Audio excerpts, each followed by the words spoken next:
dengan judul karya Lalo. Berikut sinopsisnya. Aceh dan warung kopi layaknya sebuah sejoli yang tidak dapat dipisahkan. Pantaslah Aceh dijuluki sebagai negeri 1000 warung kopi.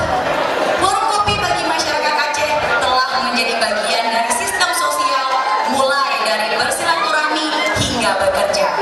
Hari ini duduk di warung kopi tidak hanya diminati oleh kaum laki-laki, tetapi juga kaum wanita. Mereka mampu menghabiskan waktu berjam-jam sampai lalai akan kewajibannya kepada Tuhan Yang Maha Esa. Sungguh sangat tidak relevan fenomena tersebut dengan sebutan kota Serambi Mekah.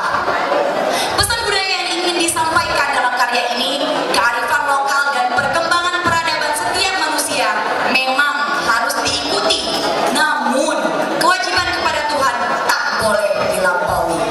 Bagian dari karya ini divisualkan dalam bentuk bebas, pola gerak tradisional dan teknik modern menjadi landasan gerak dalam karya ini. Properti berbentuk kotak atau box menjadi cerminan dari warung kopi itu sendiri, dan juga ilustrasi dari kegiatan masyarakat yang menghabiskan waktunya di tempat itu saja. Baiklah, hadirin sekalian, demikian sinopsis telah dibacakan dan kembali kami ingatkan untuk tetap tenang, tetap menolong konsentrasi penonton.